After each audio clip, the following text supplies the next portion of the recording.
This is me, in 2013, competing in the Tiger Claw Martial Arts Kung Fu Tournament. In this video, I am doing a form called Contemporary Long Fist. At this age, I had won 5 Grand Champion trophies, which is the highest award for a certain age group, at different tournaments around the Bay Area.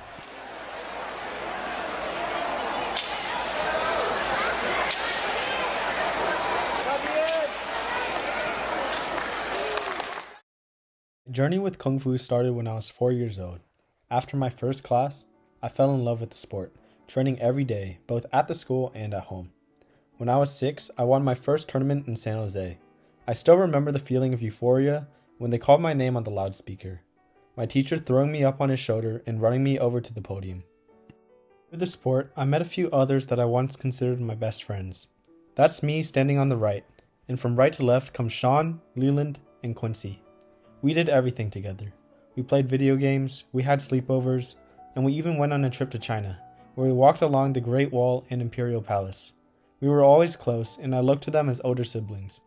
Training and having fun with them was the reason I came back to class 3 times a week. For the longest time, I loved doing Kung Fu like this. I was excited for every competition, every performance, every class. But over time, my relationship with my friends changed. As we grew older, we became more competitive with each other, each of us racing for the title of the best in the school. It was stupid and childish.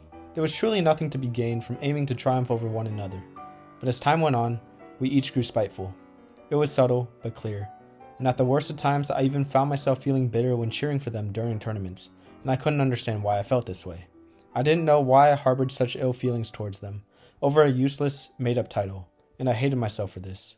And so I also began to hate Kung Fu, as I put the blame on the sport instead of taking responsibility for my own feelings. But through it all, I stuck with it and I kept practicing. By the time I was a freshman, the other 3 had stopped coming to class, and so I guess you could say I won the title of the best by default. This was what younger me had been striving for the whole time. This elusive title. I was the only one to stick through it. I earned the title. I was the winner.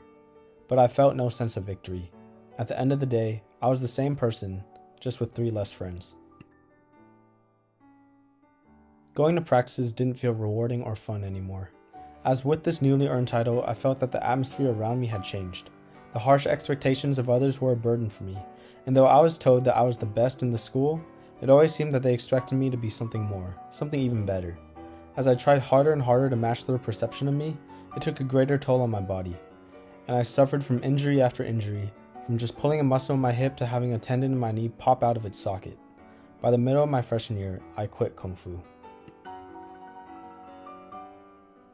Well, to be fair, I guess we should all have that sort of motivation for achievement, to aim for first, to be number 1, to be the very best like no one ever was.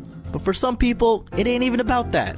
To them, it's about seeing everything as a race and to drag everyone else down from it. Nowadays, I feel like I thought that this short clip from a video by Domix was able to summarize my feelings on the subject. I won't say that there are no benefits from being competitive. After all, competition is a vital part of the human experience. It gives people the motivation to improve, be it in the market where it increases innovation for new products, or in the classroom where it improves the mental toughness of students and facilitates growth. But the issue stems when these feelings of competitiveness begin to consume your mindset. When you're no longer competing for the sake of mutual benefit, but instead for the sake of feeling superior, or even worse, making the other person feel inferior to you. This is the point where it begins to affect other, more important aspects of your life. It will cause your relationships to deteriorate, and even worse, it will cause you to have a negative outlook on others, forcing you to only see them as personifications of their worst attributes. So what I mean to say is, don't focus on being the best. There's always going to be someone better than you. Someone smarter, more athletic, more sociable, etc. But you don't need to compare yourself to them. And whatever you are trying to achieve, be your own competition. Take small steps to ensure you become better than you were the day before, and be proud of your own accomplishments. As the people that are the best are struggling to keep their top spot, you can focus on making gradual improvements and becoming a better version of yourself every day. And at the end of your long journey, you can look back at how you improved and know that you're the best you.